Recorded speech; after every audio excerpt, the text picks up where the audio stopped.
Hello, I come bearing a very large box. I think you kind of know the drill at this point as to what that means. I haven't done one of these unboxings in a while. Mostly just because I can't, even though I have actually got some new figures since then. I've mostly just been like too busy or too tired to like sit down, get the tripod up and record it when I just want to unbox the thing I have and have some fun. But this time I've got quite a big haul. When I used to do these, I used to do the whole Lucky Dip unboxing thing and review them one at a time. But I think here I'm just gonna unbox all of these and then I might get around to reviewing them later. But quite frankly, I've never been the best at reviews, and I think in general, and I think they just take more time than they're worth when other people could, like Andy's dinosaur reviews and whatnot, could do a much better job than me. But I will still record this unboxing. And one of these things in here, I think I will give a more in-depth review. This is an Everything Dinosaur box, by the way, but it has Eofauna written on it, so I assume it's a reused box from, like, getting something in from them. Which I actually think is a good thing. Shows that they're reusing packaging. So there you go. There's a shout out to Everything Dinosaur for being somewhat environmentally aware-ish. I believe they have been doing some stuff with their own line of models as well, like the packaging when it comes to trying to reuse and recycle what is possible. Spoiler alert, none of the things in this box is from them because the only thing they've made so far is the T-Rex, and that's really expensive. Although the stuff in here didn't exactly come cheap.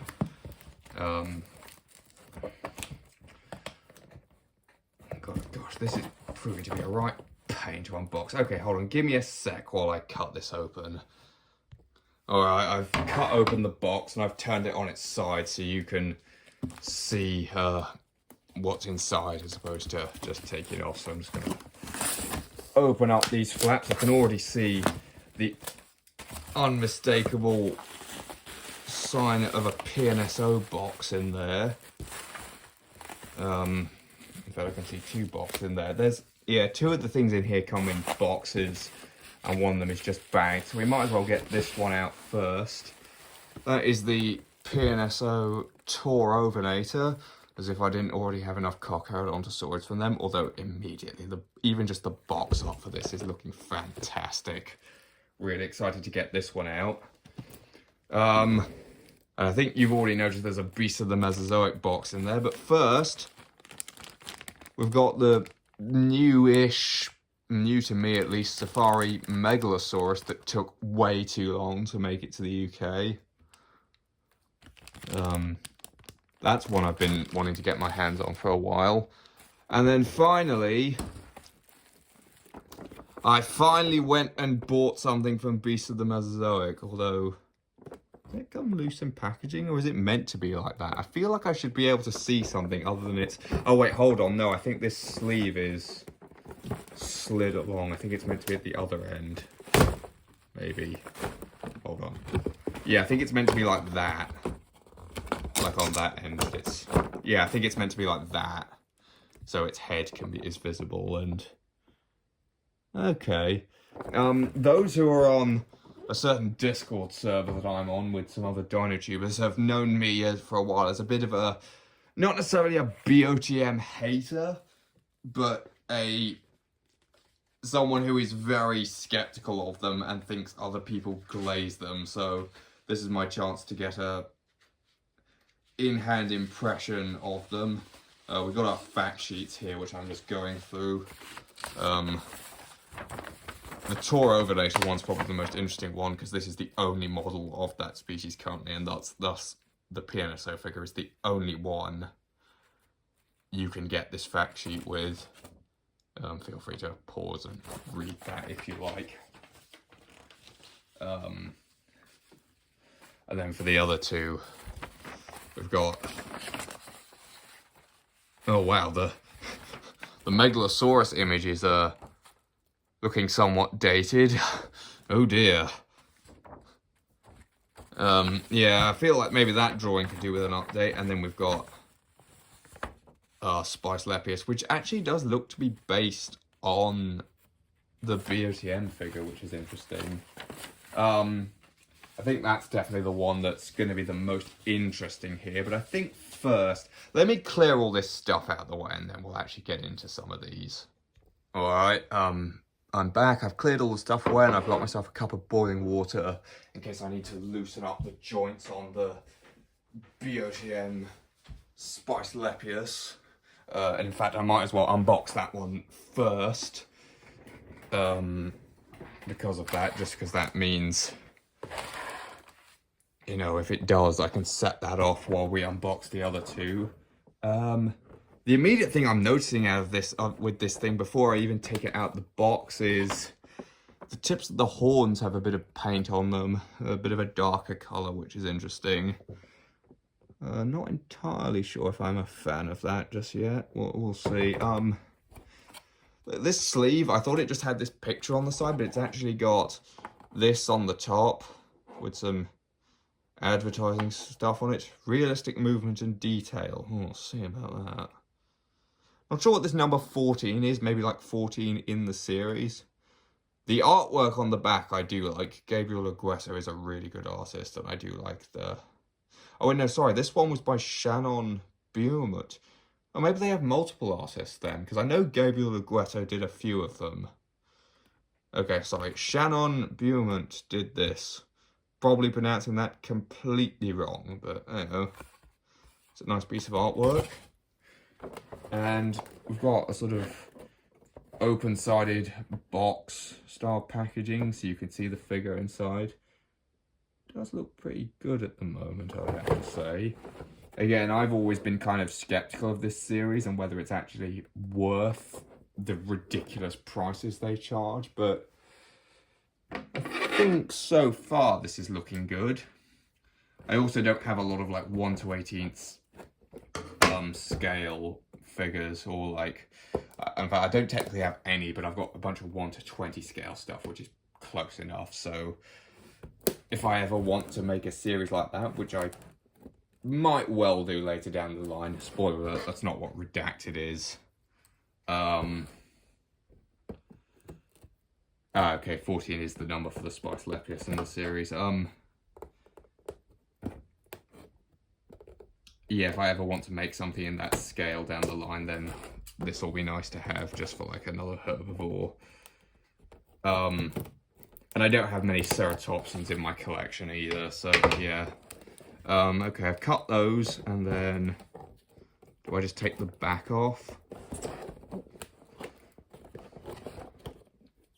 Come on. This is not frustration-free packaging. Do I take the end off, maybe? Maybe it's like that. Ah, okay, I think I've got it figured out. That was actually kind of obvious in hindsight. Alright, so we're going to take out this tray. I like the printed background. You could use that for like a little diorama almost. With like the little waterfall. That is actually quite nice looking. I actually do kind of like that. I like little extras like that with my figures. Strangely, the people who really like BOTM figures love this sort of thing, but some of them absolutely hate the PNSO booklets, which I think is really backwards logic. Then we have, well, first there's our little collector card on the side. Just peel the tape for that loose. Well, maybe I have to cut it. Where's my scissors gone? There they are. I'm immediately noticing there's a paint smudge there, I think.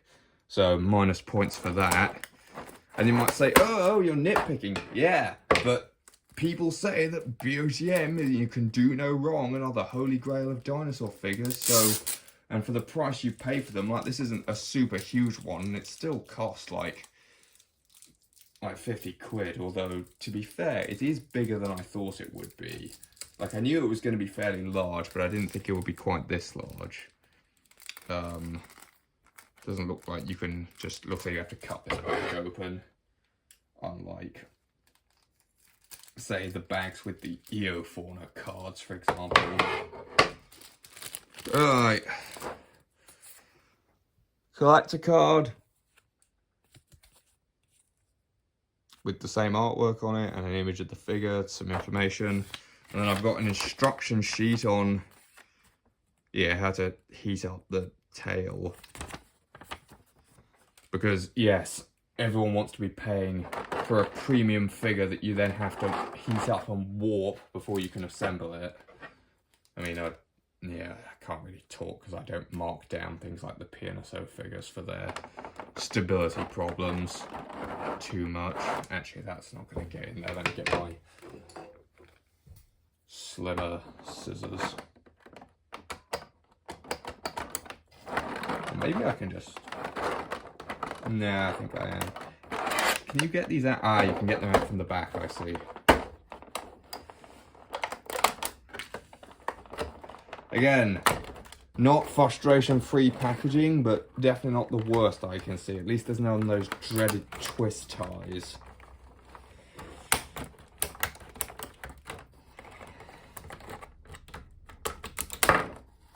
Oh, well, there's the tail out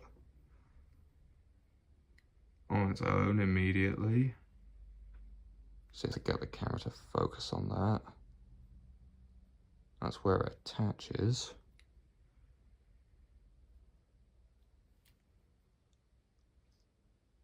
Paints a little bit. I think I'm not sure if that's a smudge or if that's intentional dry brushing, but I do think this line between the top color and the counter shading, as well as the lines on the patterns in general, immediately look a bit sharp and abrupt. The back foot still in. Yeah, they look a bit unnatural to me, which has always been one of my main criticisms that I don't see people out pointing out with BOTM figures. Like, people say, oh, it's okay for BOTM to do ridiculous, like, color schemes because they're known for speculative color schemes. But quite frankly, people don't say the Schleich Morris Intrepidus is good because Schleich are known for making bad figures. Under that logic, that's one of the best figures to ever be made. So, quite frankly, I do not buy that at all. Come on, snip that, you... Scissors are blunt as heck. I'm gonna have to see if I can sharpen them at some point. Okay. Turn it back around. And then we can get out... Oh, okay, never mind.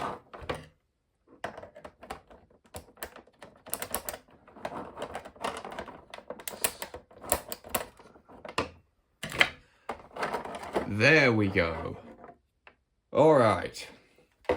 So this is the first time I've reviewed a sort of properly articulated dinosaur figure on this channel. I'm not going to do a proper review. I'm just going to go over some like initial thoughts here. Generally,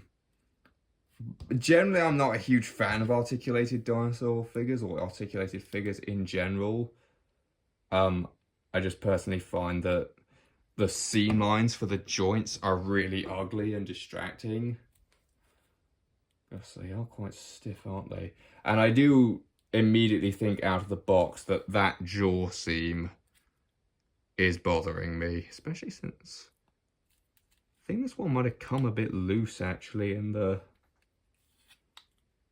packaging.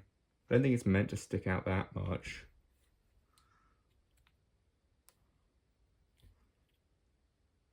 Yeah, the neck articulation seems to work pretty well. Although the up and down's pretty limited, and again, I really don't like those huge gaps. That's already really bothering me. I flipping hate huge seam lines on figures like this. The torso joint on mine doesn't seem to move at all currently, so what the point of having it is, I'm not entirely sure, but the legs seem to move fairly well. Can get maybe like a sort of a walking pose out of this.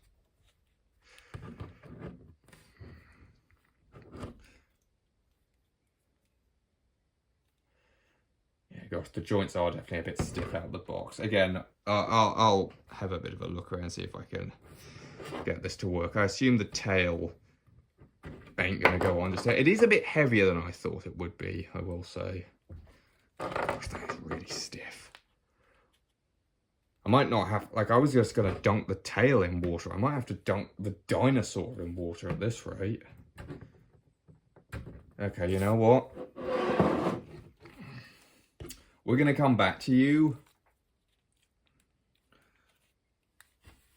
There we go. There's my breakfast for the morning. See if that does anything.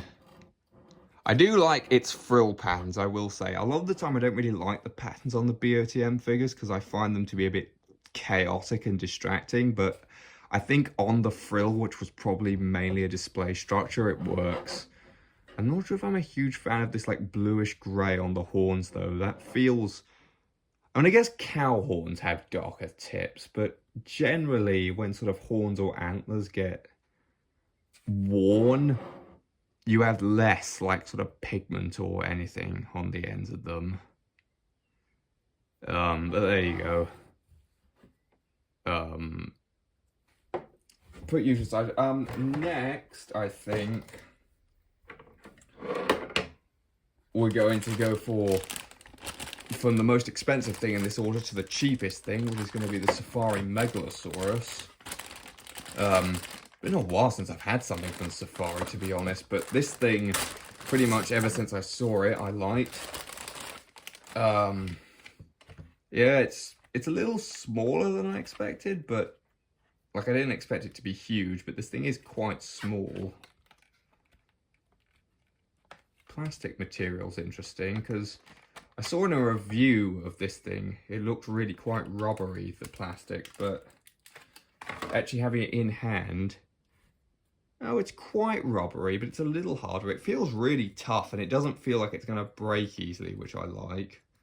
Let's get your tag off. And in fact, I'll look inside the tag real quick to see if there's anything interesting in there. Come on. Yeah, there is. There's a little fact in there. Very nice. Kind of the obvious fact, but one that I like. Yeah, this is, I think, one of Safari's better theropods recently. Mine immediately seems to have a bit of glue or something from the factory there, like smudged on it. But other than that, it looks to be fine. The pose is a bit weird. But I think overall, this is probably one of the best representations of a Megalosaurid out there on the market currently, in terms of like sculpt and proportions. And the detail is also really good. You can't really see it. It looks very smooth, but it is there. And I think some of like Safari's older theropods kind of ended up looking a bit over textured. The Carcharodontosaurus, for example, comes to mind. So this thing having quite a minimalist, it almost reminds me a bit of the old Carnegie figures actually, with its sculpting style. I definitely think whoever did this, it is a different sculptor from Doug Watson, but I can't remember this guy's name. Is it Kieran maybe? Oh, I don't know, but either way, I think they should hire this person again to sculpt the theropods, because this looks really good without being too like bulky and flabby. I like that. And then finally, in addition to my ever-growing collection of Carcharodontosaurids, the PNSO Taurovenator. I was going to get the Temeriraptor as well, and I still intend to one day, but I think for now I could only really justify getting one, especially since I don't really have a use for even more Carcharodontosaurids in Redacted, and PV is over now, and which is where I kind of had a ridiculous amount of them. Although I might, again, I might make more specials, and if so, that's probably where I'll use this, just because that is pretty much already the Carcharodontosaurus series. But the box for this is larger than I kind of expected it to be. For some reason, I thought the box would be smaller than this. I'm curious to see how big the actual model itself will be. So obviously with these PNSO boxes, you open one end. This thing looks really good already, and I haven't even got it out. Oh, okay, that's its head. Oh, I think I've got him upside down. Oh boy. And there we have Hugo the Taurovenator, and I just knocked over the Megalosaurus. We got our booklet.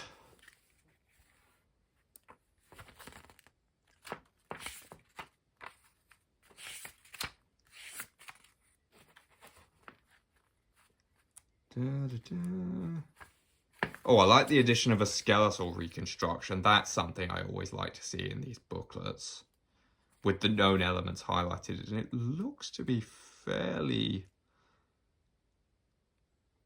pretty similar to the skeletals I've seen online, so I'm going to assume it's fairly accurate. And then some pictures of the model, how to draw it, that's always fun. And then, yeah, all the blah, blah, blah. I'll read that again in my own time, because I actually do like those little booklets. We got our stand. Also, my camera is like not focusing at all on what's going on here. This is becoming a bit of a mess. My desk is a bit of a mess as well. It's a very short stand, but then the model's in quite a sort of low to the ground pose. That's stand. There we go. That's got it together. At least it shouldn't come apart. And then, if we take these two plastic trays apart,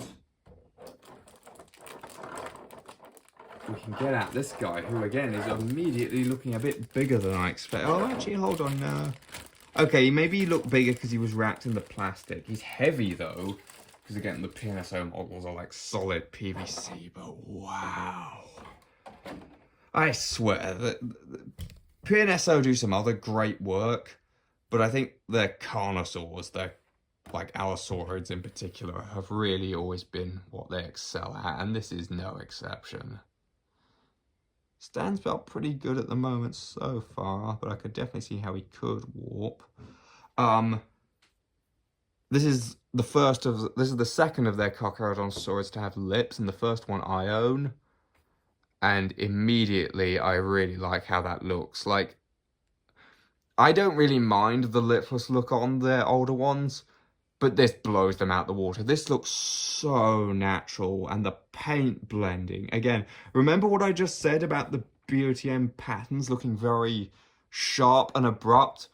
That is not the case here. These look blended in, they look natural. This looks like natural skin patterning, with one notable exception, that being the crests. I think they look a bit obviously painted on and plasticky, but still, that is a stunning looking figure. How does the jaw, it's stiff, but it definitely opens nicely. Not like, say, the Saurophaganax, for example, which I had a lot of trouble opening when I first got it, and the lips on it didn't seal very well. So PNSO have definitely gotten better at that. They are always ones to improve. They never get complacent. Got the enlarged claw on the innermost digit. Again, my camera's like not focusing at all for some reason. But straight away, I think this is now my favorite thing from the haul. This looks so good. Claws feel pretty sharp. Just the musculature and the definition, those tiny little scales, they are there, but they're so finite and minute. There does seem to be a bit of a scuff there. Yeah, there's a paint scuff there. That's a bit unfortunate on something that's new out the box. But, oh yeah, that's kind of unfortunate, but it's a very minor one. Then again, I was knocking down the BOTM Spicelepis for that. Yeah, okay, I think I'm going to make a separate review on this thing as well, because it's really good. It's really flipping good. But with that, that is everything I've gotten from this haul. Let me see if I can put together the Spicelepis on camera real quick. Give me a sec. Okay, I've just quickly put the light on because I figured that might help a little bit with the camera focus, but just gonna take you out of there real quick. Use this bit of cardboard from the packaging to dry it off a tad. Fortunately, I seem to be out of tea towels, which is what I was going to use to dry this off. That is still, there we go. It does move. Can get it to move, it's just very stiff. That's an inch. The plastic's really interesting because it was really hard at first, but when you heat it up, it almost has a slightly rubbery quality. I wonder what sort of material they've used. Those back legs are moving much more easily now. Still no movement on that middle joint, which is interesting. All right, let's see if we can get this to work. So that goes there, and then maybe put it down a bit more. Maybe I need to heat this up as well, potentially. Because that is... Yeah, okay, I'm going to heat that up as well a bit, I think. Just dip it in there. Not sure why that light flashed there. I'm also, again, not very impressed with that jaw. That seems very poorly sealed and connected for such an expensive figure. I do like the eyes though, they're very well painted. Hold on, there we go, focusing. Yeah, I do like the eyes. Yeah, I definitely like this thing. I just think that, I don't know, maybe I just got a slightly off one from the production line. I don't know, but those, yeah, I think I'm probably going to dunk this thing's head in the water as well, I think, maybe, and try and see if I can get it, see if I can fiddle with that jaw a bit, get that to work better. I definitely am going to hold my opinion, though, that Beast of the Mesozoic is overrated based on that, because for the kind of price you pay for these, I want a quality product, and quite frankly, that thing back there costs less, and I like it more. I think it's better sculpted and better painted, and has better quality control, to be brutally honest, although I do like this thing, definitely. And before you say, oh, the Spicelepis isn't the best BOTM Ceratopsian, you should get the Franz Choice Medusa or whatever. One, that thing has pretty ridiculously bright colours. And two, these are the same people who say BOTM never miss and can do no wrong, so I don't want to hear it. Definitely do like this thing, but yeah, I'll have a bit of a play around with it off camera and see if I can get it to work. I'm gonna bring back the Safari Megalosaurus for a sec, just because this is the one I think I've kind of glossed over because it's the smallest and sort of least impressive of the group, but I genuinely do really like this thing. I definitely want to use this somewhere in... I could probably just put it in redacted as just like a generic background carnivore, to be honest. I might do that. There isn't really a space for it in the script, but I could put it in as just like a side animal. The PNSO Taurovenator, despite being my favourite of these recent acquisitions, I don't think I'm going to be using it in anything for a while, just because I don't really have a place for it. But it's a really nice figure. Like, I like pretty much all of PNSO's Carcharodontosaurids. I've yet to get one that I don't like, and this blows them all completely out of the water. And I don't think it's even close. Doesn't seem to fit on its stand very well, though.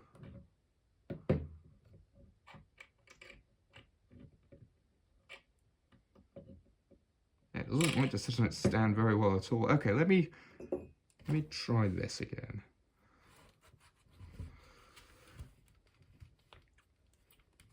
There we go. It's on. Okay, so the tail, is there a bendy wire in there? Or is that just, I don't think there is actually, but it definitely looks better with the tail, and I'll say this thing. But I'm definitely going to have to loosen up those joints a little. In order to, I mean, I'm not going to have to loosen that one up. That's a posture and a half. I have some anatomical concerns there. Really don't like that joint there, but you know, I guess you pay the price for a bit of extra movement. That is really stiff. Is that meant to be on a ratchet joint? I think it is. I think it's meant to make that clicking sound. But yeah, with that, I'm going to end this video. If you like what you saw or heard, please like and subscribe and all those other things I'm supposed to tell you to do as a YouTuber. Goodbye.